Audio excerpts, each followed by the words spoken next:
Hey listeners, we're nearing the end of our 15th anniversary fundraising campaign, and we need your help to meet our goal. This campaign offers you a chance to win a unique food and music experience in one of the most exciting cities in America. Here's how it works. Donate to HRN and you'll be entered to win dinner for two and 2 tickets to a concert in one of 8 amazing cities: New York, Los Angeles, Philadelphia, Nashville, Las Vegas, Charleston, Ardmore, Pennsylvania, and Asheville. All donations support our work educating food system storytellers. And when you donate, you can choose one of those cities and you'll be entered to win dinner and 2 tickets to a show. So help us reach our goal and enter to win dinner and a show in the city of your choice. Check out heritageradionetwork.org/15 to donate and enter to win today. That's heritageradionetwork.org/15. Thank you.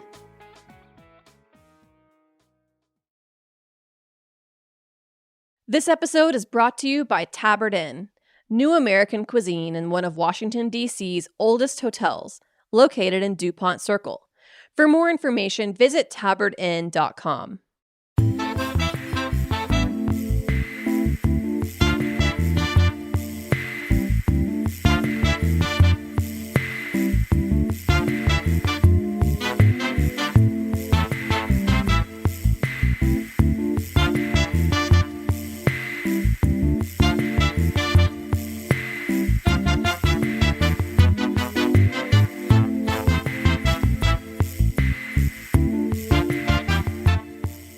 Welcome to the Grape Nation, your weekly wine journey. Our guest is Justin Chearno. We'll talk to Justin about punk and noise rock, natural wine, and of course the Four Horsemen. We'll taste a wine for our weekly wine sip that Justin forgot to tell me, so he's going to pull that out towards the end of the show. I'm your host, Sam Ben-Ruby. Stay with us for the Grape Nation on the Heritage Radio Network. We bring wine to the people. From Youngstown, Ohio to Brooklyn with a stop in D.C., Justin Chearno was on the music scene in D.C. in the early 90s with his band Pitch Blend, later Touring Machine, and other bands. He eventually settled in Brooklyn and was at the forefront of natural wine, working at retailer Uva, you'll tell me in a second, and natty wine distributor Zevro Vine Selections. Justin is now a partner and wine director at the Four Horsemen in Williamsburg with his partners, LCD Sound System frontman James Murphy, Christina Topso, Randy Moon, along with his Michelin-starred chef Nick Curatola. So the question is, what is a punk rocker by way of Ohio and D.C. doing at one of the most respected restaurants and natural wine bars in the country? We're going to find that out, all right? All right, welcome back to the Grape Nation, Justin. We were talking offline that you were on the show. I think it was like 5-6 years ago, I think. Yeah, and you were one of our early, Grape Nation guests, and you were just getting this thing going. Yeah. And one of the common things is it was the first raw wine, and that was all going on. So it's nice to have you back. I think you and I spent some time this past summer with Patrick, right? Which was very cool. Zev was there too. Yeah, it was fun. Which was kind of nice. We are taping the show at the Four Horsemen in Williamsburg. And I'm talking to Justin in person, and we're in the back room. What do we call this again? This is Night Moves. This is our nightclub bar, wine and cocktails, just hang out. I'm staring at vintage Macintosh. I'm staring at custom speakers everywhere, and I'm staring at a very cool room and a turntable across the way. So let's get started. All right. I don't want to spend too much time on your past because we may have covered that. But I'm just curious about a few click points. When did you leave Ohio? Why did you wind up in D.C.? And tell me, just weave in how the music thing became. Was your dad a pianist? And he said, you got to tell me that stuff. So I'll go through each of those points, I guess. So I moved from Ohio to D.C. in 1989. Like most 19-year-olds, I moved there for a relationship. I was dating somebody. I was dating this girl. She saw, I think her... Wait, so it wasn't a family move? Oh, absolutely not. This was you? That's pretty young. Yeah, I was young. I know, it didn't seem young. And it doesn't now, then, but it's not traditional. Yeah, but I was a 19-year-old living with his girlfriend in Washington, D.C. She moved. She ended up getting a government job out of college. So Alas, DC. yeah, last DC. Okay. And so I ended up moving. So I sort of went to visit, and I got there, and I thought to myself, "Wow, this is in Ohio," and I was ready. I was pretty much ready to get out, and I had been playing in small local bands and having fun, and had a community. It was an interesting place in the 80s. There was a lot of music in Northeast Ohio and Western Pennsylvania, so I spent a lot of time in Cleveland and Pittsburgh, and I had a lot of friends from those places. And I thought, best case scenario for my life, if everything went really well, maybe one day I'd live in Pittsburgh. Maybe. And that was the big city to me. That was lofty then. Yeah. So I ended up moving to DC, and I was very lucky to it's right after moving there very quickly. I got a job at a record store, like with no experience. I'd never even had a job, and got hired right away. And they needed somebody. I think somebody quit or something like that, and I started working. It was books upstairs, records downstairs. It was a really fun place, and I met a lot of people. But because you were a musician, was it a cool thing to be at a record store? That was exactly what I wanted to do. Because it wasn't just a job. Because also that's where the people that I right. wanted to know worked. So I made a lot of friends there and started playing music there. And so then after a few years there, it was time to go. Leave. DC gets pretty small, especially then. It was a much different city then. And I really wanted to live in New York. But were you doing a band in DC? Was Pitch Blend DC? Yeah, Pitch Blend was a Washington, D.C. band. But don't gloss over that. I mean, that was a small band. It was like a little band. But you got some critical acclaim and you played. Yeah. Well, there were. It's like just like we're going to talk about with wine. There was less stuff in the market, so it was easier to get more attention then. Okay.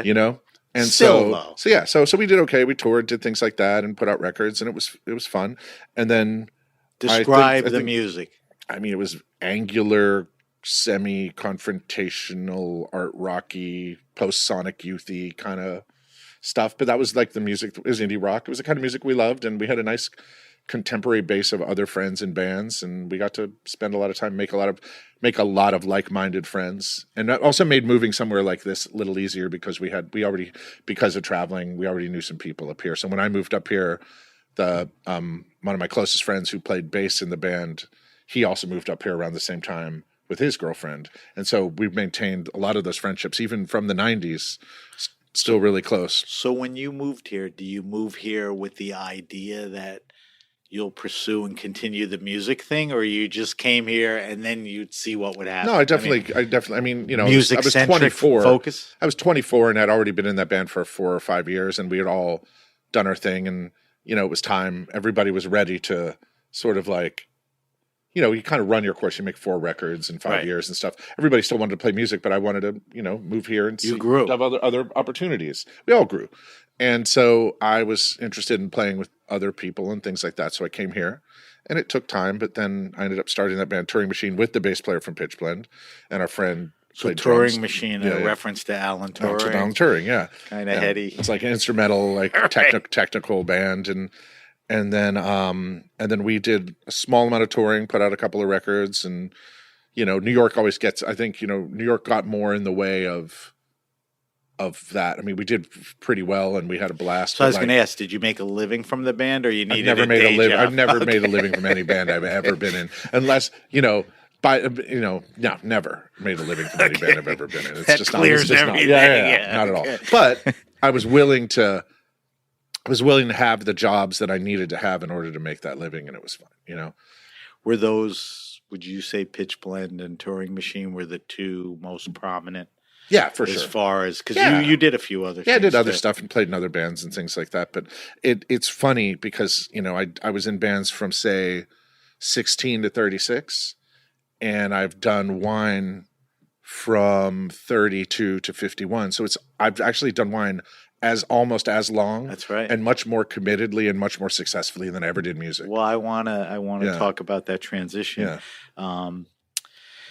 But when did you realize the music thing had to become like a full-time real thing, like a job or something? Well, I mean, yeah, the whole time you hope it becomes your job. You never don't hope and pray that it's the only thing. You're in the arts trying to just have one job and have one thing to do, and that's wake up and play your guitar every day and travel around the world. And that's, and just even getting to do it a little bit, I did more than a lot of people. Yeah, got no, to do I it. mean, And so, performed, but you know, critical I was acclaim being albums. surrounded by people, like having seen bands with like actual real success, and seeing people in music really go into points in their life where like this is my full-time job.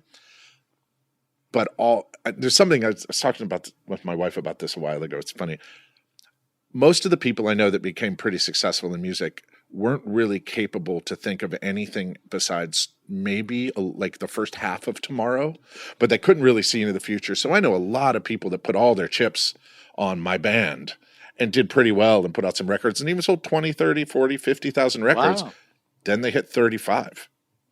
Right. And nobody, you know what I mean? And then they were like, uh-oh. That's funny. Like, you know, the New York I moved to in 1994, you could work at the Strand and pay your rent and live alone.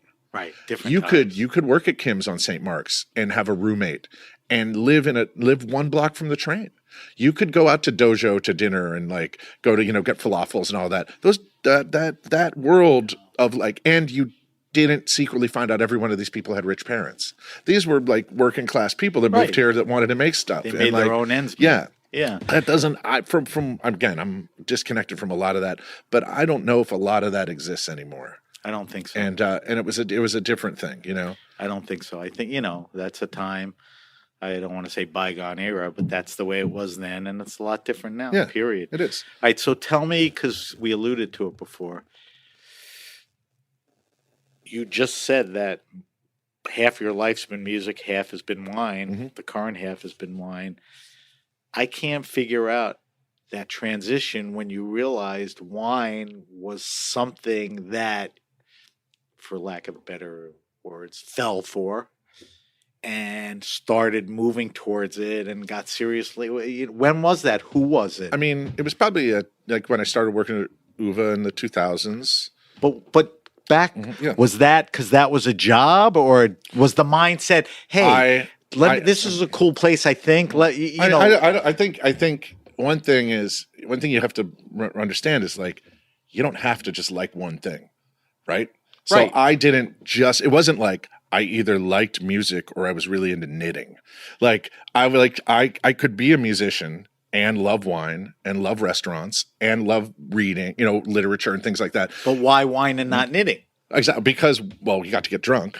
Okay. One, I loved being around the table, loved late nights, love eccentrics, love weirdos. So what wine does, that whole community. And like when I started to meet the community of people that were interested in the wines that I was interested in, I started to see similarities. And when I started to travel, I also met a lot of winemakers that were in bands when they were teenagers or in their 20s. There are a lot of natural wine people, and it's probably the same thing for conventional wine. I just don't travel to these places, so I don't know these people. But I've met tons of people that were like, oh, I heard your band. I was in a band like that in you know, Biarritz or whatever. It's not just like, you know, there were a lot of people who came up in counterculture, little kind of like strange little niche culture things, and they found their way to agriculture. I mean, there is a thing here that happened on the East Coast, which is, you know, in the last 20 years where people left the cities and moved to make goat cheese and, you know, started doing farms and what much more thoughtful kind of farming and raising animals in a different way. And a lot of those people did come from my subculture. And so I think that, you know, same mindset. Yeah, it's a similar mindset. I mean, I always said that about, you know, wine. I did this wine class. It was like 9 years ago, and it was for actually a music festival, and it was part of the music festival. And I talked about how one thing that really clicked for me when I was young, and I've said this before, but it was like, I realized that like, I couldn't figure out how to remember wines. And my friend Jay Starrell, who's actually the publicist for our restaurant, but is one of my very dear friend. One of my oldest friends. We lived in a group house together in DC. That's how I know him. And he's really the main person that was responsible for getting me into wine. He hired me at UVA. He got me hired at UVA. He always had bottles around. He knew how to operate in this world. Did he bag the political thing then? And he was I think he was still kind of around. It was like a little bit in the middle of both. Yeah. But you know, he was much more comfortable in a restaurant than I was at the time. Right. And so the thing was that, I realized that, you know, I couldn't figure all this out, but I was like, I could remember. We can go to a record store and I could remember every record I looked at. I could hear a song and find, know who the producer was, know when it was, what studio they did it, and what guitars they used. Like all that stuff stuck in my head. And then I figured out this little algorithm in my head, which was that the winemaker was the band, the vintage was like when the record was released, the name of the cuvee was the song, and and the distributor was a record label. That's perfect. And right. And then, but it was like immediately when I realized that, then it all worked. And I've said this before, and like that's that was a very really the basis. cool. It was the basis of that class. And I've actually seen other people write about coming into something like that in their lives, and it was just like that's how the filing cabinet in my brain works. And then I remembered everything. And then I was able to that kind of made me, that's when I became a good wine buyer. And that's when I started being at a table and remembering the wines I had rather than being like, Cote de Rhône's pretty good. I don't know who made it. You know what I mean? Like, right. That was like a real transition for me. And being able to file that stuff in my head is something I had such a lifelong obsession with. I think it put it on a level playing field. And I really enjoyed it the way I enjoyed music. And I really enjoyed meeting the people that sold the wine to me and distributed it. So you were at Uva, what, 8, 9 years? 02 to 12, so 10 years. I mean, that's a long time. It was a long so time. Obviously it fed your desires. Mm-hmm. Yeah. I mean, you said you were traveling because of Uva. Yeah. I guess people would come in. Sure. You meet people and you'd realize that the world was smaller than you thought.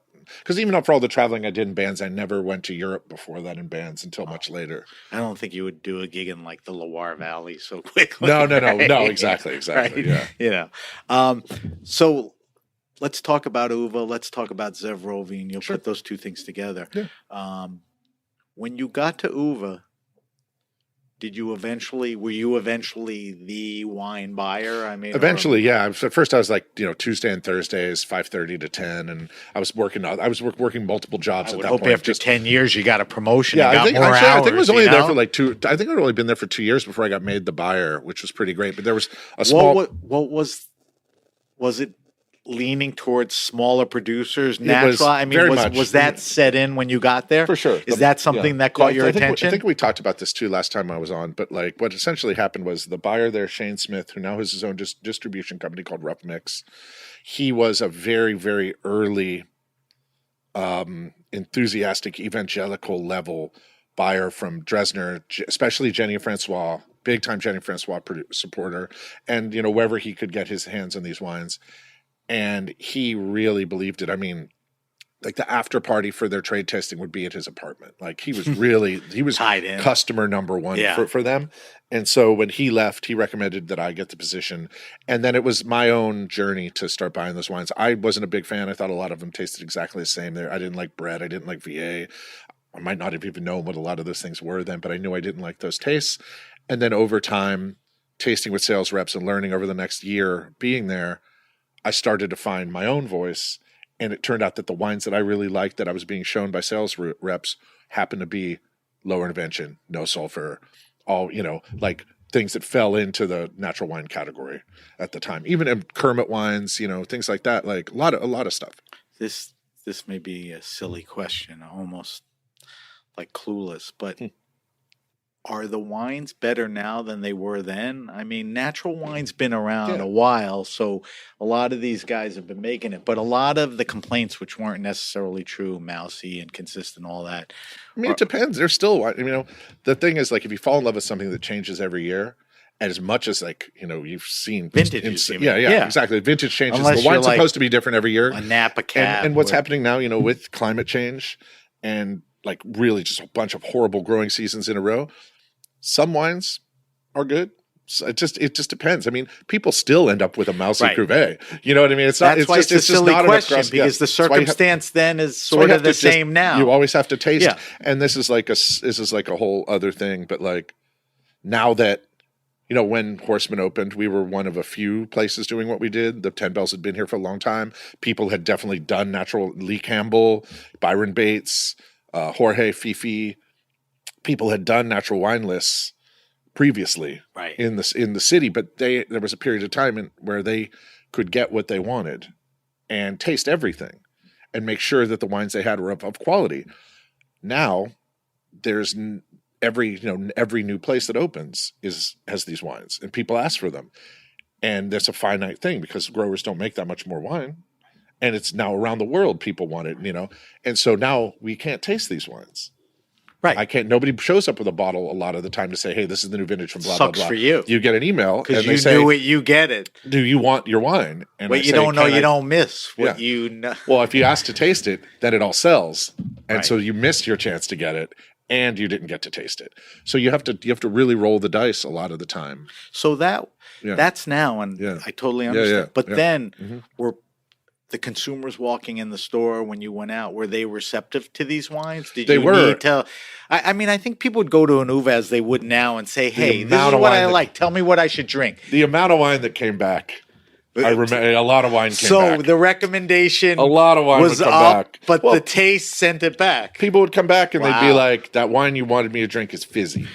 The thing you get, I don't understand what this taste is. Wow. But, and like, we didn't know what the taste was either. We just thought it was good, the amount of Jura wine that was returned specifically. More than anyone. More than any other wine. But people used to bring back Pacolé. People used to bring back Medio Pepe. People, these are top quality growers, producers. They were confused by a lot of this stuff, and we didn't know what the hell we were talking about That's because crazy. we had never had Geoffrey Chambertin from somebody else. We had never had Sancerre from somebody besides Sebastian Riffaut. Like, we thought that these were wines that we loved, and somebody who knew just a little more than us would be like, I got news for you. This is not what this is supposed to taste like. Or you know what I mean? Really? Oh, Sometimes. okay. So it bared itself But it out. was a long time ago. It's like, That's crazy. I actually like a world more where people aren't afraid to tell you that they hate something rather than being afraid to tell you that being afraid that if they tell you they don't like it, you don't think they're cool or you don't I think agree they're with smart. We used to call this the free jazz quandary when I was in music. The idea that like, if you didn't like something like really avant-garde, like if Don Cherry's blowing away, well, and if everybody's something like, that- "That's some- cool." some of the- if you were like, I just really don't like this, they'd be like, oh, don't worry, one day you'll be smart and you'll like this. You know what I mean? Yeah. And like, so, and that's like, I prefer people being like, I actually think this is garbage, and I don't want to, as much as I love free jazz. That's So, an interesting yeah. point. Back then, I mean, was most of the wine from France? Was it mostly Jura? I would say back then, I would say most of the growers that were taking the chance in these Made wines, it into- like LD, like Dresner at the time, and Jenny and Kermit, they were mostly focused in France, Right. And that seemed to be where the heartbeat of the wines were at the time. And you spent time in France, Paris, yeah, wine all that bars stuff. Yeah, where I did the usual big thing. proponents And of getting those just wines out there. maybe within the last 6 or 7 years, have you started to see wine even in Paris that's not from Paris, or not from France? I mean, Right. You used to go out and you'd be like, maybe you'd see an Italian wine, but it was always an orange one. Like if they had one, it'd be like, it's skin macerated wine from Princic or somebody like that. Is orange wine still a thing? It's Like it's you're running this place to people come dude, in so it's- narrow sighted and go. I mean, I want orange I'm wine. sure you I hear. need- I'm sure you hear this and you see this, but for me, it is its own. When I say it's it's still own- a thing, it's we its own, knew what it was, what it is, what it It's will its be. own beverage category, and the only thing I could relate it to is what it was like to sell rosé in the mid 2000s. People would come in, between we used to have a joke between Memorial Day and Labor Day. We had a crew of customers that would come into the wine store, and you couldn't get them. We had a rosé table of like 30 rosés. They never looked past that table, and the minute Labor Day hit, you didn't see them again till Memorial Day. Now you have a 365 I know. day a year orange wine customer, but you do see guests sit down and somebody gets a glass of something that's cloudy and dark amber, and they're like, "That's what I want." And that's what they get. And, thankfully, there is a, amazing tradition of these wines, and there are great skin contact wines. So- and there's a lot available. While I have you, Yeah. I didn't mean to do a show on orange Yeah, wine, that's good. but recommend one or two producers that are good. You would serve somewhat accessible. I mean, Princic for sure. Spell. Princic. Okay. Daria, I mean, phenomenal wines. Okay. Like, part of that sort of disciples of Grosvenor-y kind of Right, world, right. But where there's a tradition of that kind of winemaking, I think those wines are really, Give me one more. really fantastic. For something else, I would say I really love the wines from Slobodne. Is that the producer, yeah, Slobodny? yeah, they're like, I like Central Europe as a whole. Yeah. You're really seeing some really beautiful wines from that part of the world, and people where there's a tradition of skin contact and of low sulfur and things like that. Because just for the sake of the expense, people did a lot of low intervention wines because you just didn't buy the other chemicals and products that you needed. Right. But Central Europe as a whole, I've been really lucky to go for the last few years to Austria and then some surrounding regions with groups of other colleagues from around the world. Yeah. On a trip around this wine fair called Charakter that's in Vienna, which is a really incredible wine fair. And it's really about putting these, this sort of group of people together to be group of buyers and even, journalists and people, and they take us to different growers and we learn a ton. I was just talking. Do you know Marko Kovac? That's who puts on the fair. That's what I'm saying. Marco's I was a good talking friend. to him, and Marco's a dear friend of mine. Yeah, and it's funny. Like and Jay actually hooked me up with him. There you go. Trying to do something. So there's very interesting. But I mean, stuff. I feel like that part of the world as a whole, like you can't really go wrong. Yeah, I agree, with and I think you should be more open. It's not one or two producers. So I think you should. Yeah, I think it's more about like also. Just everything's so culty now. Like, just like get into a region, like go where you can get the wine. All right, so good lead into what I was going to ask you at some point. When you say culty, so is that the effects of social media on this? I mean, undeniably, 1,000,000%. It's like, why would this be culty if nobody knew about it? They're seeing pictures of the orange in the glass. They're at a hip bar. People do no. I mean, people just hold up their phone and say, "Do you have this?" Is that negative, positive, neutral? I mean, I don't know. The problem becomes for me. The problem becomes when it's so influencer based that everybody wants the same 30 wines, and then those wines become very hard to get. And now I never in my life thought I would see Jura wines for over $1,000 a bottle, retail and restaurant list, and now I see them.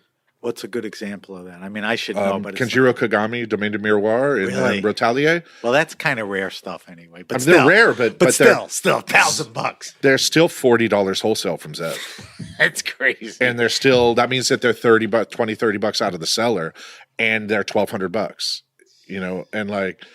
And he's the Kanjiro's not getting rich off it. Zeb's not getting rich off it. And same thing with Burgundy. I mean, but exactly. That's separate years show. of we do a year long. But it's interesting to watch it happen to these wines because they've been accepted by the same guy that 4 years ago was using his hedge fund money to buy Cristal, Krug, DRC.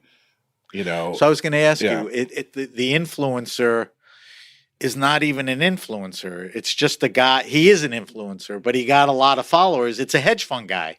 I would assume so. I mean, I'm sure there's some Psalms and other people experts, but it's democratic. A lot of it is from the collector end of it. It is a lot of people posting photos of their bottles with corks still in them.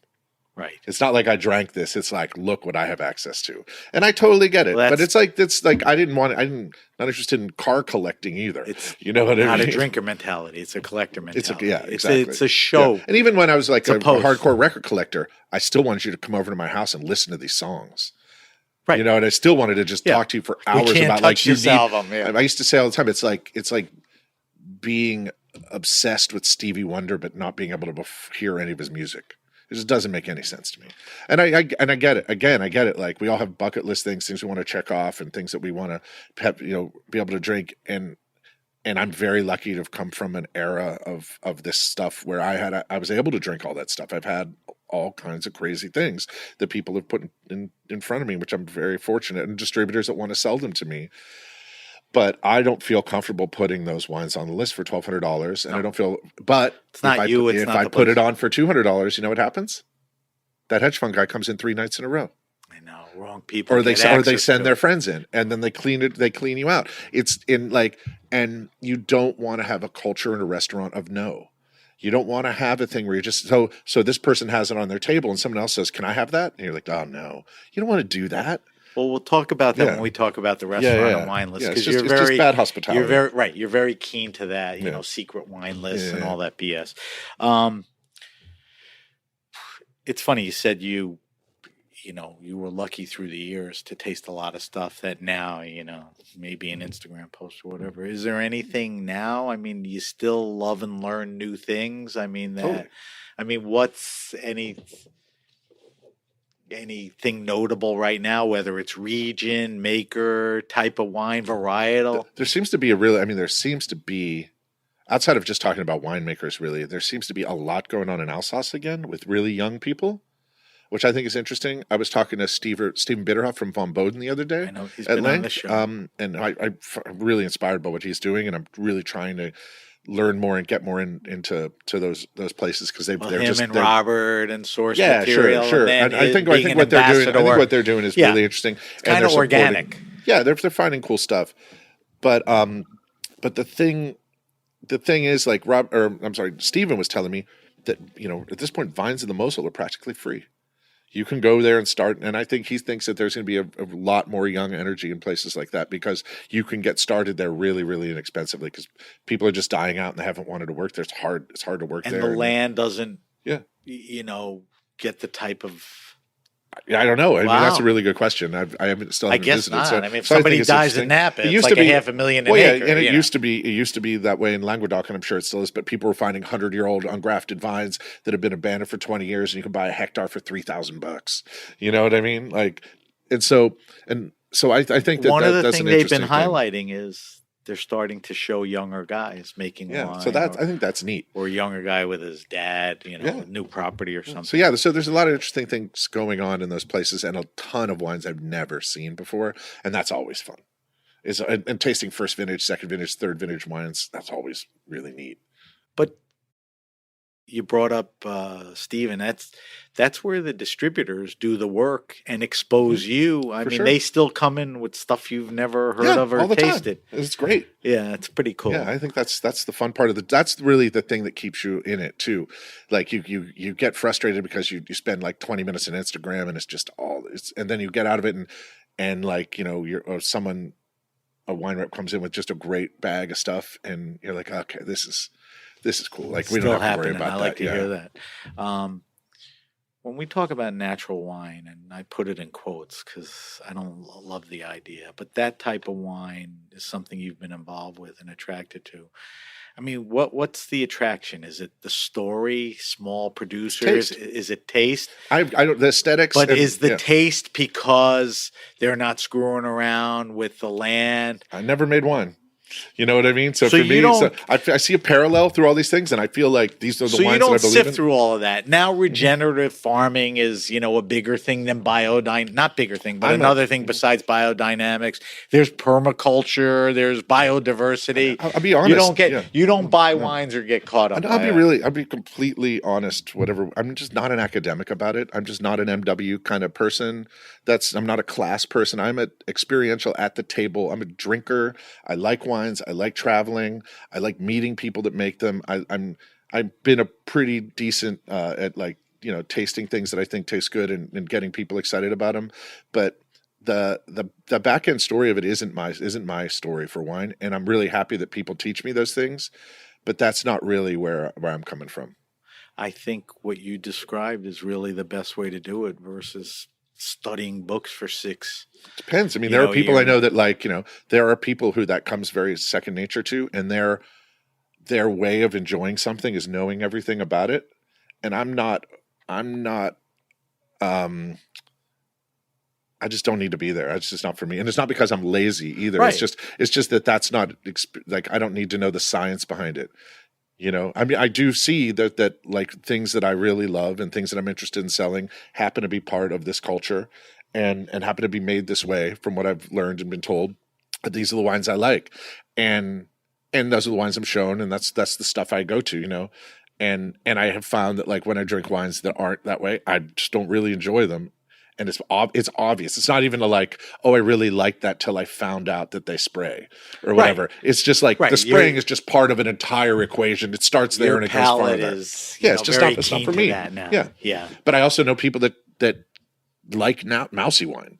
I know people who can't taste VA. Like I'm not that person either. Like I don't like those wines either. I make no excuse for that stuff, and I don't I can't taste through those issues. I can't be like, well, this really VA'd wine is still cool because the guy who makes it, this is their story. Right. I'd be like, oh, it just didn't work out this year. Maybe next year will be better.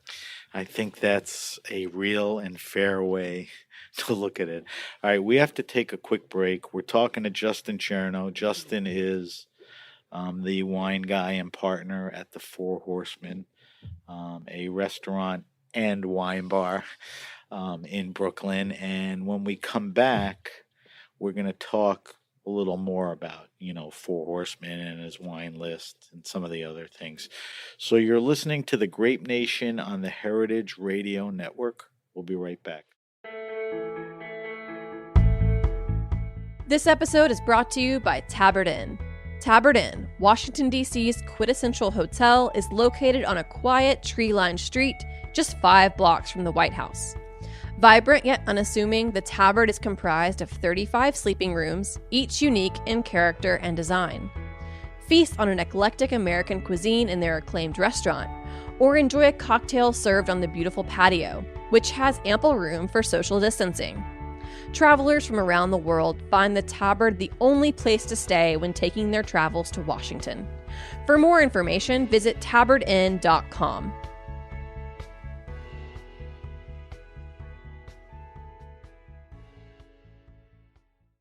All right, we're back. We're back with my guest, Justin Chearno. Justin from the Four Horsemen in Williamsburg, Brooklyn. Justin, you've been here, 7, 8 years? June will be 7 years. Which is, admirable and not an easy thing, right? It feels like it went from 3 to 7. I can't figure it out. I know. It's like having kids. And, every show I've done for the past few years has, been a pandemic thing. But the good news is that we're here, you're here, and we look forward. So there should be a cool story here. And the question is, how did the Four Horsemen come about? I know we'll get to James Murphy in a minute, but I know that he either produced or you knew him musically years before. Yeah, he did. So give me this story. He was referred when I was in the band Turing Machine. We had self-recorded an album in our rehearsal space on an 8-track, and we needed someone to produce and mix it. And he was referred to us by friends, and I went to his studio with the CD of back when you burn CDs. That's right. a compact disc for all the young listeners. Yeah, and I brought it to him, and we started talking in the studio in the afternoon. And we ended up listening to music, not the music I brought, but ended up listening to records all day and spent some time together and laughed and oh wow, we like a lot of the same stuff. And he was like, "Have you heard this? Have you heard this? Have you heard this?" And then we started emailing each other back and forth, and it was a couple of weeks, and he's like, "Okay, yeah, we'll mix the record. Come in on this day." And we came in, and he and his studio partner loaded the CD that I gave him into the CD player, and it was the first time I ever heard it, because he was like, "Well, you liked cool music. I figured, how bad could your band be?" And then we became really good friends from there on. And I thought that was pretty funny. And what year do you remember? 98. 98, wow. 98, yeah. And then so over time, as he saw. And once he got into his 30s, he started the band. They started to become very successful and travel a lot. And then I was traveling for wine, so we'd sometimes end up in some similar cities together in France or something like that. And we'd go eat and we'd hang out. And then he started going other places and being like, "Oh, this place I went to in Japan reminds me of this place that you took me to there," or this. We started talking about that. That he met and married his now wife, Christina, who was from Denmark, but at the time she lived in London. And then Randy, our other partner, who they met when they were in Los Angeles, also liked all these places. And we all sort of started becoming dinner friends, wine friends. And we're like, were you the most evolved wine guy? For wine, yeah. Because it was my job, but everybody else, right? No, because of that. But we all liked to really spend time together, and everybody had their own interests, and we all showed and shared things to each other that none of us had seen before. We were like, man, I wish we had a place like all these other places that we loved. And the great thing is, none of us had all shared the same favorite place. We all had different places that we loved and different aspects of that. And I really wish we had something like this here. And that's sort of when we decided that wouldn't it be great if we did something like this in New York? And from that thought to reality, was that quick or It was about 2 years, I think. It was. And is it 2 years of regular discussion or on and off? And No, I mean, I still, James was busy in his band. Christina and Randy were busy in their careers. And I worked with Zev Rovine at the time. So I was doing that. And right, we didn't talk about that. And I just had a kid. So we all had things going on, but we all, would come together to work on this as well. And so it was, it was just a lot of meetings, emails, that kind of stuff. And everybody kind of had their own responsibilities, and we sort of did it as a team. Isn't one of the tougher things like a location? It is. Like I'm sure you weren't looking at locations. This was the only 2 days This after that. was the only location. James happens to live next door. And this was a vegan fast food takeout place called Food Swings. And then the space we're sitting in now that is Night Moves was a bar called Larry Lawrence that had been here for some time. And Food Swings lease was over. And James had become friendly with the landlord of this building who lived upstairs. And they had said, well, someday when Food Swings is done, we'd love to maybe open a place in there in 5 or 6 years. And the landlord said, well, their lease is done. Wow. And that was it. It was time. We signed the lease and we just went for it. Right away. I mean, pretty much. He said that you had to jump pretty much. That was it. Where were you living then? I live in Greenpoint. So it was Greenpoint still in the same place, yeah. it is now. Which is also a much different neighborhood 7 years later than it was 21 years ago when I moved there. My kid lived there maybe 8-10 years ago. I mean, I should have bought everything in sight. There were 7 restaurants. There's 70 now. Yeah, it's ridiculous. It's crazy. It's like, I'm sure Williamsburg. I'm not sure. Yeah, I mean, Williamsburg was like that. All right. So you sign a lease, and now what? It's like, I signed a lease. Are we doing what we said, or what are we doing? Yeah, I mean, how do you pull this? What's the mission? What's the vision? The vision was a small place that people could come to and drink the wines that we loved, that served, fresh, bright, just the kind of food that we thought worked with the wine that we liked, but with like a real team in the kitchen that really believed in what they wanted to do and really felt like they had some freedom, and then to hire a front of house manager who knew how to run a restaurant, because none of us had even worked in a restaurant Right. before. So the flow is right. Pardon me? So the flow, yes, exactly, the front of the room's working. Yeah. So because that has to be spot on. So I don't know if we talked off here or on here, but you didn't want to open a wine restaurant. You didn't want to open a wine bar. You didn't want to open a restaurant. You wanted to do both. Well, that's because the places that we loved often were also wine stores in within the restaurant. But the places that we really liked, and I don't know if we discussed this or not, but we made this huge mistake when we opened. When we spoke years ago, I might not have known it was a mistake yet, but we had referred to our place as a wine bar, and maybe in New York, people think that's bar veloce.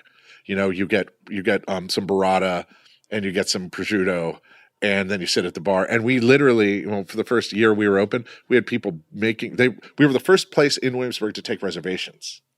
And people were pissed about it, and they thought we were really elitist. And even wine people I knew were like, "Oh, I guess that means I could never go there because I can't spontaneously go there." Right? That's interesting. And it was a real backlash against it. People saw it as pretty elitist and almost like we were opening a velvet rope restaurant where like we were going to decide. That wasn't the case at all. We just don't have a lot of seats, and we want to know how to buy food. And because James and Christina and I, and now Randy as well, we're parents. We needed to know if we wanted to go somewhere that we loved, that we can go there. We had grown up going to Diner and Marlowe and Sons and places that had taken great care of us. But if you showed up there at 7:30 on a Saturday night and say you had a babysitter, you might not sit till 9, and then you're done. You have to go home. So we wanted to make a place that people knew that what part of their night it was as well. That was why we took reservations. And that blew over. I mean, it blew over. But because we said we were a wine bar, and we meant like Vervalet or La Dauphine or a hero store in Japan or somewhere, these places that we used to love and still love very much. Those were inspirations. Yeah, but like we thought that meant people understood that they were there for dinner and they were going to drink wine, and they would make a reservation and eat sopressata and go home. You know what I mean? And so we had to we'd spend a long time, a couple of years in the press, explain to people that the term wine bar doesn't apply to us. We just happen to have a bar Right. where you can drink wine. And now that we're so booked, it's kind of sucks, but like we're so booked that we don't really have that business anymore where people can just roll in and have a glass at the bar. No, because people and book this to is eat a at the bar. neighborhood. Yeah. You can't have everything. Yeah, I know. It's true. I mean, we're lucky. But Let's talk about the food first, Sure. and then we'll morph into the wine. I wouldn't say you got lucky, but I'd say that you got the right guy. I mean, your chef, Nick Curatola. Curtola. Has been with you how long? since actually for a year before we opened. Okay. Maybe even a little So longer he's than that. part yeah. of the family. Yeah, absolutely. And a couple things, correct me if I'm wrong. He received a Michelin star. That's correct. Current. Yeah, we're on our second year. We're Okay. hopefully we go for third. We'll see. And I don't think it's a secret. He's writing or a cookbook's coming out. Yep, we're working on a Four Horsemen cookbook that is Nick's. I'm doing the wine content, and Nick is obviously doing all the food content. There'll be some stuff about the restaurant, things like that. Oh, nice. So but there'll be a wine. we're trying to we're putting it all together. So it's a. It is a Nick Curtola Four Horsemen cookbook. Okay. And So you and I'm the wine highlight guy. Nick, but the Four Horsemen's prominent. That's nice. There's a lot of food in it, and it's important, and Nick and I spoke a lot about this, that we want the wine content and the food content to be something people can go back to. And it's not just pictures of like us in the restaurant. It is a usable book. So a couple of questions, maybe more.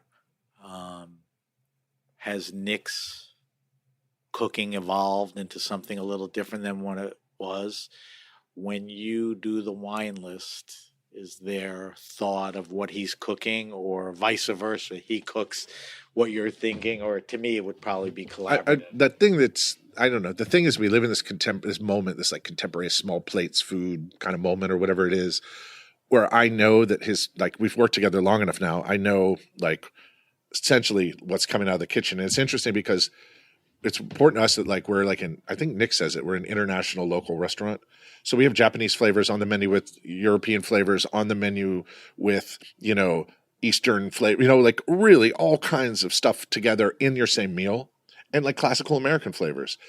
But the acidity's high, the products are good, the level of care and work that goes into each dish is incredibly high. And the wine, because I like wine with good acidity and freshness, it lands next to the food. So you pointed something out. The food has good acidity. A lot of people, when they talk about food, so what does that mean? Like citrus and ingredients, vinegars, that point, right? Bright vinegar. Because it seems to me like, and that what they have to hit the table, they really want to pop. So, foods like that are complemented by high acidic foods. They don't fight. It depends. It totally, it depends. And thankfully, like we do have a team that understands how to put that stuff on the table. But like, you might have multiple moments through your meal where like you have to think about it.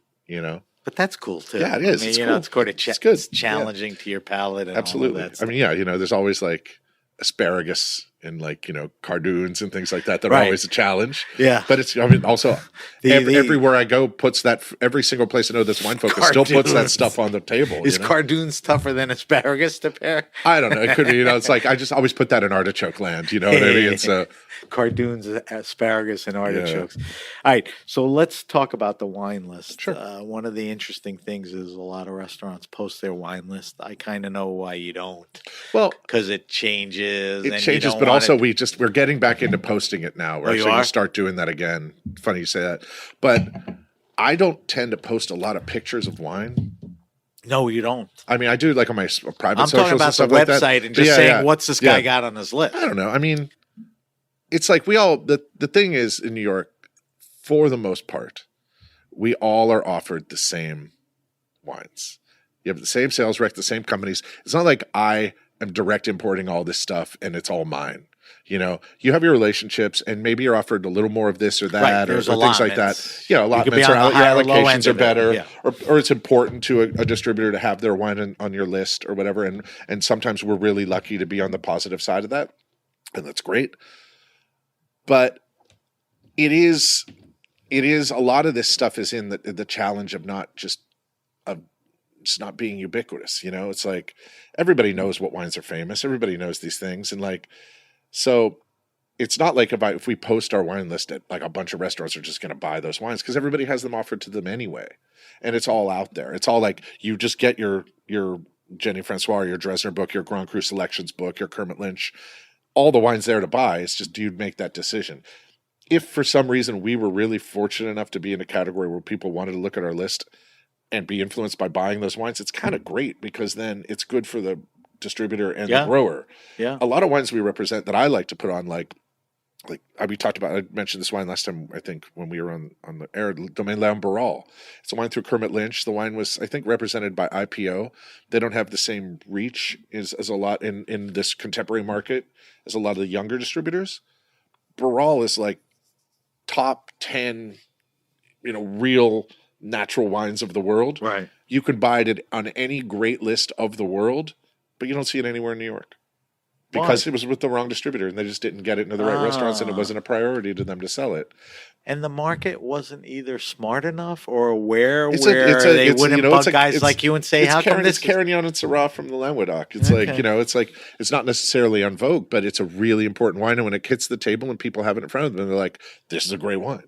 Right. So you're not being too nerdy about it. I mean, you're right about this. It was an oversight that New York, and it was mechanics. The distributors, they didn't push it. I worked with Zev. Yeah, sure. I worked for Zev for 6 years, and it was fascinating to watch wines that were with another book end up being like, I'm not selling enough wine with them. I'd like to work with you. And then they would move to his book, and then the wine in a year would be allocated. But it was on closeout with the other distributor, right, and vice versa. Wines that he and I believed in more than anything, really loved. I can't even think of them, but I remember these moments. And then they're like, I'm sorry, you guys aren't selling enough. I'm going to this distributor. And then they become allocated with that distributor. It just depends the context of the wine and how people get out and sell them and how they believe in them. It happens on our list here too. There are wines that I can't believe that we were lucky enough to get. And I just didn't take the time to really talk to our team about it, or it didn't land with them in a way that they really believed. They sit there. And it's like, and I go to Paris or somewhere, and every restaurant I go to, somebody pulls a bottle out, like, dude, have you had this yet? You're going to love this. I got a case of it's in the basement in New York. Exactly. That's so funny. Yeah. How much does, like you said, everything's reservation now, and I'm sure you have reoccurring guests and you have neighborhood guests and all of that. How much of the list is dictated by the consumer, the customer? And again, I don't want to peg it as natural wine, but if your list is composed of certain types of wines and people just want, a Northern Rhone, I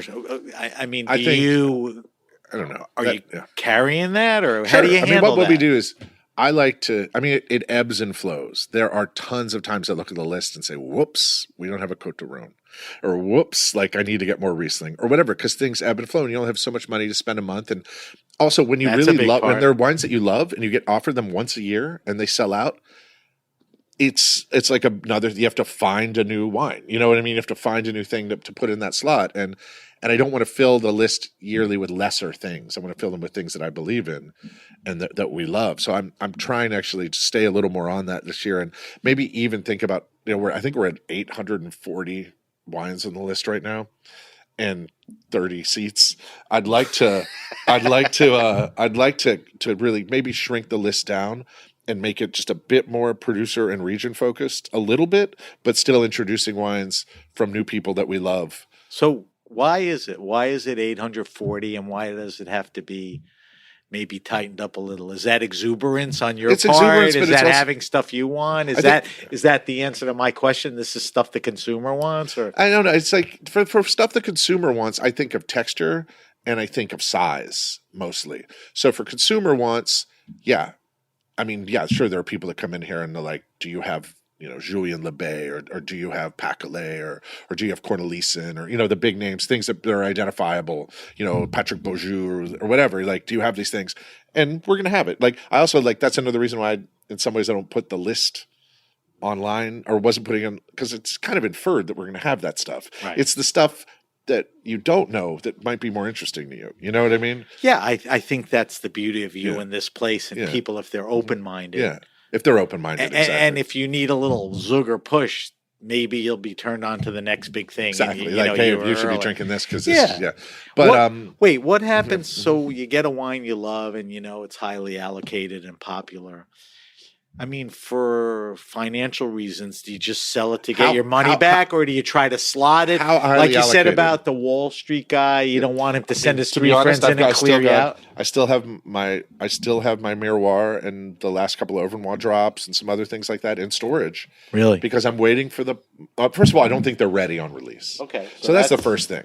Patience. And so I don't think they're ready on release. But I also think I want to see if the market levels out on some of this stuff, and maybe we can get them back to a point where we can really sell them in a way that we're comfortable again, and the wines will be great. But if we're going to have to sell them, if we're going to have to sell them for just a stupid amount of money because that's their value, and we have to stay open, I want the wine to be profoundly in place and beautiful and ready, rather than just being like. I mean, because dude, the minute that's a lot of that stuff comes out and somebody puts it on social media, people come in and they're I heard Overnoir allocations drop this week. What do you have? But it's fair to do it either way. If you do it because you can for the money, or you want to hold it and wait hard. to see. It's hard because I do think in some ways you thoughtful, have a contract. You're thinking about it, but you also have a contract with the grower in emotionally and with your distributor. And in a lot of ways, it's not fair to your distributor to have to put that wine on for $800 or $900. But even Chambers is selling Overnoir for $500 now. Jesus, you know what I mean? That's like an ouch. I mean, to me, that's like it doesn't get to be a tighter relationship with Dresdner than them, and so I look to them as a benchmark. God. I mean, I see those wines on Sompix or other places like that for 6, 7, 8. It's like, and then they're gone. Oh yeah, I mean, there'll always be a market. Yeah, Clos Rougeard, all that stuff. But Rougeard, we sold 2 or 3 bottles of Rougeard this weekend for the first time in a long time, and there were 11s and 12s of the Poyu, I think it was. Somebody saw it on some tape. It's on the list, but somebody saw it and they're like, "Oh wow, you have that? I'll drink that." I didn't think about it, but that's really what I want. It sold. That's crazy. I think I sell those for a little under market because people don't really come to Four Horsemen to drink Rougeard. So you do the right thing. I mean, it's still, to be honest, it's still market rate, but it's slightly below. It's less than what the Modern sells it for, or places like that. I would hope and expect that you can get a little better value here than the Modern. Yeah, it just depends for whatever reason. But there's no guarantee to that. I should know the answer to this, but are you doing by the glass? Oh yeah, we do 2 sparkling, 4 or 5 reds, 2 oranges, 4 or 5 whites, and then 4 sweet wines every day. What how much does that change frequently? In order to put things that we really like by the glass, we have to order it in volume, so then we get a discounted price. But I tend to do each wine about 3 to 5 cases and then move on immediately. We have enough regulars, and we're lucky enough to have regulars that order by the glass, and I like that to be always moving. And for our front of house team to always have something new. Also, again, a lot of wine you don't get more than 3 cases of. But to that point, don't you have to look at by the glass differently because you need volume? So there's certain things. There's no. Again, I've done this now for 20 years. There has never been a time where there's been, even though everything's freaking allocated, there's never been more wine in the market than there is right now. This kind of wine. I'm sure there was tons of Napa Cab and lower end stuff where they had massive yields and stuff before I was into wine, or even when I was just getting into wine. But for small producer wine, it's all coming in here at a breakneck pace. And if anything, I can't keep up. I have to make decisions now and be like, man, I really love this winery and it's going to be sold out in 3 weeks, but I just bought this one, so I guess I'll wait till the next drop. Because it's just going to be gone. Does that usually work out, or like? It always works out because there's always something else to drink. Yeah, You don't sweat over the fact that I didn't get 36 bottles of some wine from Croatia does not keep me up at night. There's always something else, and there is always something else, and that's the healthy way to look at it. Yeah, I think that's the fun part. Yeah, I'm not gonna have, my feelings aren't gonna get hurt if we don't get offered something, or I'm not going to call somebody, people do it, but I'm not going to call a distributor begging that I've ordered from twice this year because they got a very allocated champagne in, and I feel like I deserve it, even though I've shown their company zero support. That's not how you do business. What about the opposite way? Do distributors come to you, and I think those days are gone, where they have a wine where I need you to take this, or it would look good for me to have it on your list, or even for me to go back to my boss and say, I mean, I've definitely been approached by people that do that, but they also know that's not really going to work because it's just not how. That's not like they're not carrying crappy wines. It's also not the way like we work together. They know that I'm not the wrong guy for that, but yeah, I mean, people still do that, but not like when I was in retail. Like, you floor stack all this Sauvignon Blanc, I'll get you Van Winkle. You know what I mean? That's like, that doesn't happen. For 2 bottles of Van Winkle. Exactly. That's crazy. Yeah. All right, so that's the Four Horsemen, and it's probably one of the great combinations of incredibly thoughtful food and obviously, a thoughtful wine list. All right, so we got to wrap up the show, but I want to do 2 things. I want you to do the wine list. Okay. It'll take a few minutes, and I want to taste this wine, and I want you to talk me through it. Sure. But a couple things I wanted to mention. It's funny and actually very nice, and we talked about it off air. I mean, James Murphy's one of your partners. He's on Saturday Night Live. That's true. This week, so let's give him a plug. And it's very cool for him and cool for Saturday night. We talked about that. I hope that most of the people my age or that are listening to this stay are up that awake. late. Yeah, exactly. Yeah. Well, DVR now. That's so true. You don't That's have true. to worry about it. All right. So here's the last question before we do those 2 things. All right. You're now a middle-aged guy. Mm-hmm. Can't get away from it. No. You are a middle-aged guy. You crossed the half-century thing. All right. You have to pick one profession. Musician or wine guy. Now, your buddy James got to do both. It's Not true. necessarily It's you. true. What still burns hotter in you? Oh, man. I just think I would not want to be my age and on the road and on stage. So you're happy where you are. I like where I'm at. I think you can. I think you're right. I could be 70 years old and still ordering these wines and sitting at dinner and eating and flying around and doing stuff like that. But nobody wants to see me do that on I stage. think you're right. And I think James sort of is the exception. He has this cool shtick where he's no kid. He's got this. Yeah. He kind of does what he wants. Kids. Wait, did I say no kids? Yeah, I didn't mean no kids. What did I forget? But he doesn't have to worry about other things, but he does it the way he wants. Yeah, it's not like, he's, and the last thing, I'm not even going to say this because it'll get you in trouble. I'll tell you off air what the joke is. All right. So before we leave, we're going to do the wine list and we're going to taste this wine. So let's do the wine list. Okay, everyone gets subjected to the wine list. 5 questions, same 5 questions to everyone. We've done over 200 of these. Cool. We post them. I will post these on our social media. So the first question is, what are you drinking now? What are you tasting? What's in your fridge at home? What's interesting you? Could be for work, could be personal. Sure. So I'm really liking, from a general perspective, I've really, in the last 2 years especially, I've really gotten into the wines that Jeffrey Alpert brings in. ALP. BERT. B or P? P. Okay. I really think that his palate and the wines that he's working with are really exceptional and broad. And for someone he started bringing in Gannavot early, and he's also a second career wine person. He was a printer. He ran a very large printing business. He's an importer. Okay. And his portfolio, his portfolio is stunning. And he's the Gannavot guy? In a lot of ways edgier than even some of my taste, and he's older. And I think he's a really interesting guy, and his palate's spot on, and he's really fun to drink with. And but he's doing a lot of work in Savoie that I like. Okay. And he works with producers. Giacchino. I like quite a lot. They're younger, but great wine. They make a white called Montfarina that I've glassed here that I really like. It's just stuff from that part of France. That's kind of stuff I love having on the list here, and like opening on Tuesday night. You know what I mean? Those are kind of wines I really like. I'm surprised that I haven't heard Jeffrey come up more. Yeah, so it's nice. Really it's incredible, nice to hear from him. Importer. All right, we'll take that as a great answer. This is the goofiest question on the list, but we ask you your favorite wine and food pairing, not what you think is good or what do you?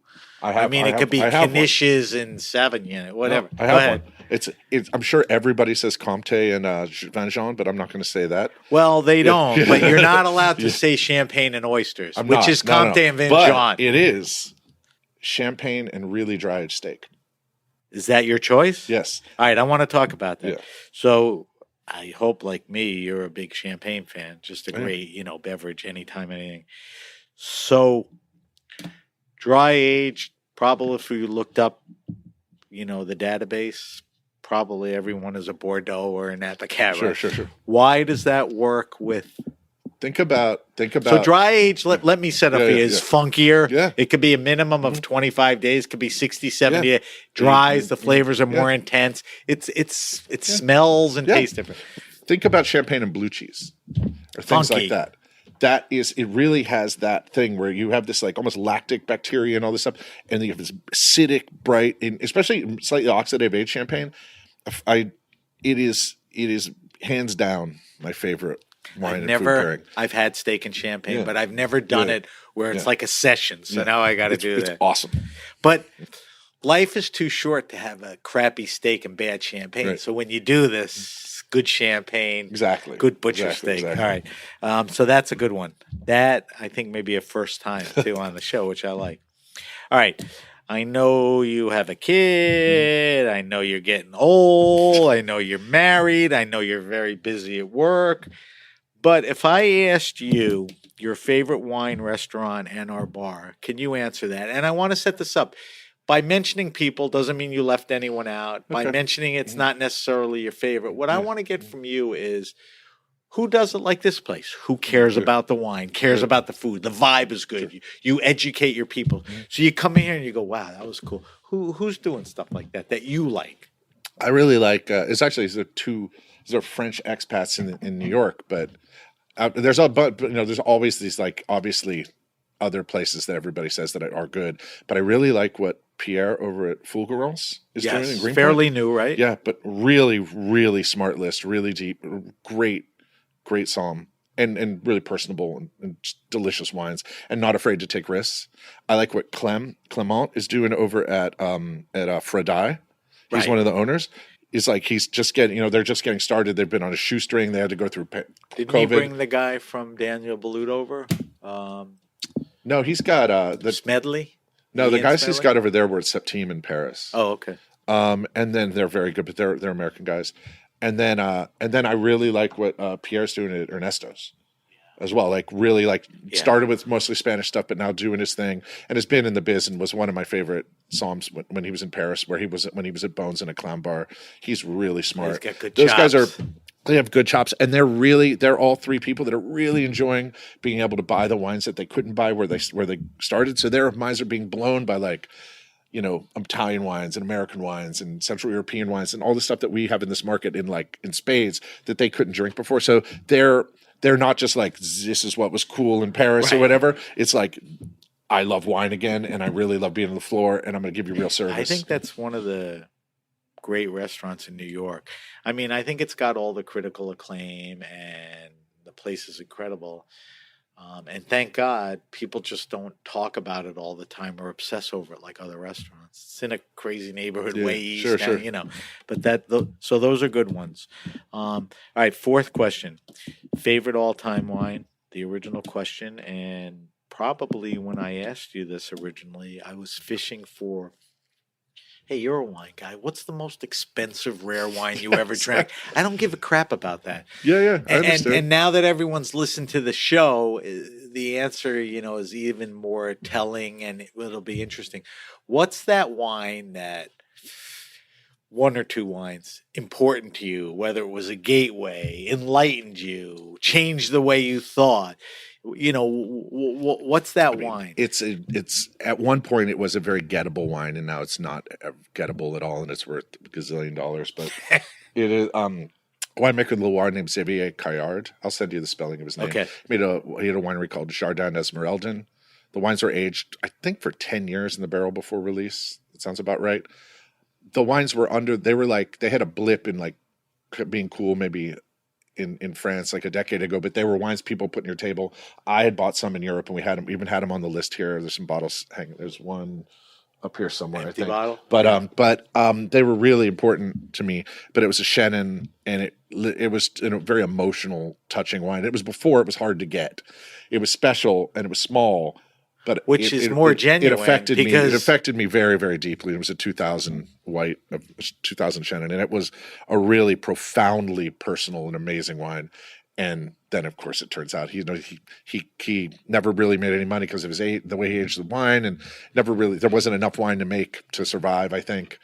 And he sold the winery and I think retired or whatever at a young age and went on something. It was kind of like a failure, I think, in a lot of ways. The wine was really incredible, and you'll never ever. I think I saw a bottle for like $1,800 on Songpicks or something like that. And I think we were buying it. We were buying it for like $30 or $40, back in the day. Like now, because that wine, does that make Chenin one of your favorite whites, or you just have to isolate it to that situation? I like Chenin Blanc. I like Chenin Blanc a lot, just as much as anybody. But the Chenin Blanc is a really wonderfully complex grape because sometimes I like it. Sometimes I think it's too acidic. Some winemakers it's unfinished. It's not like any. You just put one in front of me and I'm gonna have this moment. Like I think it's a great. I think it's a great wine. But every single wine just depends on the grower. I'm not gonna. There's tons of Syrah I probably would find undrinkable, but I love Jean-Michel Stéphane and Dardin Ribot and Versailles and things like that. You know what I mean? All good ones. All right, so that's a good one, and always the story is better than the wine sometimes. Totally. I love that. I probably will never see it again, which is also a whole other sad. thing. Yeah, that's sad. And it's even like you talk about Overnoir and even some of the other, which is just ridiculous and hard to get. Mm-hmm. This is impossible to get. I mean, I'm sure it's possible, but less. It's and as time goes by, it's less and less. So that's a little sad. All right, you should be able to handle this question. Because you were a retailer and you are a restaurateur. So I want you to recommend the best wine around $15, $20, $22 retail. I want you to recommend a red and a white. You can do category, like I bet you agree with me. Muscadet is a pretty good value for the money, but so you could do that. I would love to hear specific makers. The setup's always been my kids are in their mid-late 20s. They can't show up at parties or gift like $12 wines anymore. Right, sure. But they can't afford 40, 50. So how do you wow for 18, 22, 15? Tell me what you're thinking, red, white. I remember what I said last time, so I'll do two different do? ones this time. I think you listened to the show. I did not listen to the show because I wanted to make sure that like we were in this. I don't think I've even done any interviews. I think that's cool because I'll go back and compare. Yeah. What are you thinking? I'm thinking. I mean, it's funny, but I really do. I do think if you could get at this point for white, if you could get something from the Savoie. Okay. In that price range, like I think they're there. Fresh, like Altesse, Jacquer, something like that from that region. The wines they really do. They have that alpine mineral water and freshness, and they're not anonymous. It's not like showing up with Pinot Grigio or something. They have a personality and they taste like their place, and it's cool. And it would make somebody be like, well, what's this? Right, they're interesting. Yeah. So Savoie whites, Altesse, Jacquer, good. For reds, I mean, currently. Because everything's so expensive. Is red tougher? Red's tougher because they're like the things that have maintained being low priced are not that they're not that great. But Côte de Rhône is always still like a real value from like a good grower, like Roche Buissière or somebody like that. Like there's some weight there. I think when people show up with a red wine, you want it to have a little, especially if they're not wine people, they want it to have a little depth. You don't want to show up with like a super carbonic, like fun little glue wine. If you're playing to the crowd, you're 100% right. If you're with your buddies, you do all of that. Yeah. But I mean, I still think the value's there, and there's tons of natural growers and people doing wine that's really beautiful. And they're like, get something that's like mostly Syrah and Grenache, and it's going to have some depth, and you're going to feel like something's in your glass, and it'll be easier to drink than you think. Those are good ones, and I think you're within that range. All right, like I said earlier, we post your answers on our social media. We'll probably start kicking up everything tomorrow. Cool. All right, last segment of the show, weekly wine sip. When I have the opportunity, usually with a winemaker or somebody who has wine close to them, I ask them to select a bottle to taste. The more important thing is that it reflects the type of wines at the restaurant and what you like, and that it's accessible, kind of cool and all that. So tell me what we're drinking. So this is a wine called Mega Mix by Julien Guillot. Okay. And Guillot, I want to just spell it for everybody, is Guillot, Julien Guillot. A winemaker in the Macon.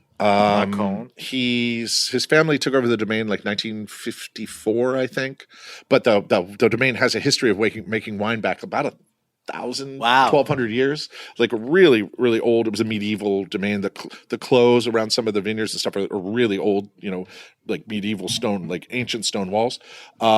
His grandfather started the domain and was really, really like, I'm not scared, but like really didn't want to use any pesticides or poisons. He really considered them poisons. So there hasn't been no spraying or anything like that in the domain. They didn't have to bring it back. No, it was never there. And it's fairly for where it is, like the winery, I've been there, it's fairly large, comparatively, but it's not like industrial by any means. It's just he has space. Right. And he works in these really, really big old barrels. And this wine is called Mega Mix. I think last year might have been the first year he made it. I think it's the second vintage. It's just equal parts Pinot, Chardonnay, and Gamay, all from his vines. It's just a lot of fun. That label is like ridiculous, but everything else he does is very traditional calligraphy. Right, it is kind of beautiful, a funky label. But this is kind of. But I think this is a great entry level wine for him. And what's the retail about on this? I'm not sure. I bet the retail's probably around $30, okay. 30 something. I think it's like so 20, it's a killer wine for $30. Yeah, I think it's interesting, delicious, great blend. And it really does. It opens a bit reductive, but it really does open and integrate. So let's do a quick evaluation on the color. What's that color? How do you describe that? I mean, for lack of a better word, wouldn't you kind of call it burgundy? It's like a translucent, red, a burgundy-ish, not a deep one, not a super light one. Right. All right, nose. Tell me what you get descriptors on the nose. I suck at this. For me, it's like I get. I mean, again, these are my things, but I get like strawberry seeds, like there's a little sour fruit. There's like a little, like you smell a little acidity, but there's a tiny bit of reduction. But the palate of the wine pushes through all that. All right, so we'll get to that. The mouthfeel, it's sort of a medium. It's not thin or light. It's not cloying. It's, somewhere in medium negative. All right, does the palate reflect the nose? You were no, I think the palate is deeper, and there's almost like green fruit a little bit. It doesn't taste underripe, but it reminds me of there's like I said, like strawberry seeds, raspberry seeds. The palate to me is the opposite. It's like ripe strawberries, ripe cherries, riper, darker, more maroon kind of fruit. And I really like that. But then you get some of that crunchy tannin and grip on the back of your tongue. It's funny because one of the, not criticisms, but one of the biggest things people talk about to me is like when people describe wine, what the hell are they talking about? And when and you've had this wine and all that. But it's funny, like, of course, people will pick up strawberry, that red fruit and all that. But there's, I don't know if the word's bitterness, but the seeds are somewhat prominent. So when you say strawberry seed, you're right. But, people don't think that. So it's crazy in that sense. All right. So what wine pairing? What are typically? I think for something like this, actually, for me, like we do, for lunch on Friday, Saturday, Sunday here, we do this, we bake our own like really beautiful focaccia. It's kind of thick and airy. And then they do like a shaved, like a thinly sliced ham with some chilies and an aioli.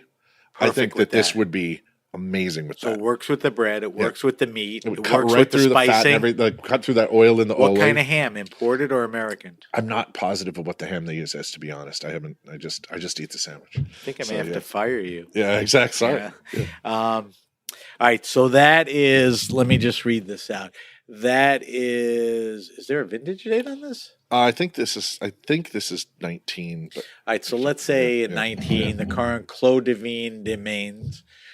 Julien Guillot Red Table wine, and it's a blend of Gamay, Chardonnay, Pinot Noir, and Camille Riviere. Let's give her a shout out. It's called Mega Mix.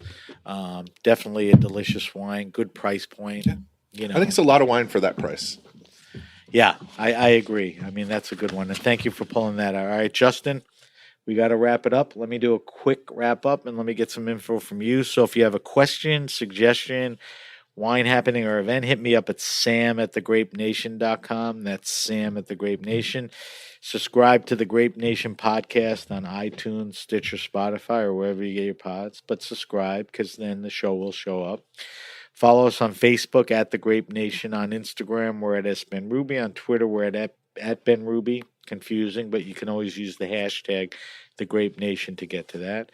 As I mentioned, we will post Justin's wine list, some great, recos there. And I will post info on our weekly wine sip. So if we wanted to find out more about you, if people say, hey, that sounds like a cool guy, can I follow him on social media? And I know that you're not the big, huge social media guy, but it's public. So where can they find you? It's, I guess, Instagram is Chearno. Chearno. It's mostly pictures of my kid. And my wife's artwork. That's how I knew you were up in Beacon yesterday. Exactly. And then if we want more info on the Four Horsemen, just website, Google it. Four Horsemen BK, and then BK. And the Instagram. We put we're getting back into that again. The menu. It felt like it was in bad taste the last 2 years to post anything, so we're getting back into it. But and you can probably sign up for the mailing list on the website. We're trying to retool and all that stuff again too.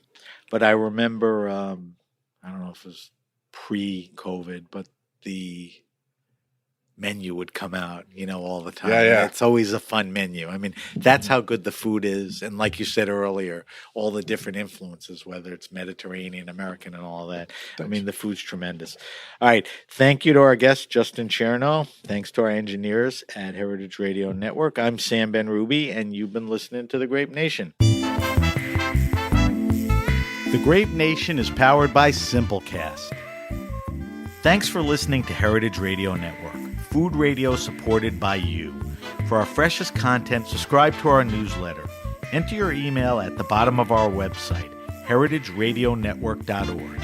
Connect with us on Instagram and Twitter at heritage_radio. You can also find us at facebook.com/Heritage Radio Network.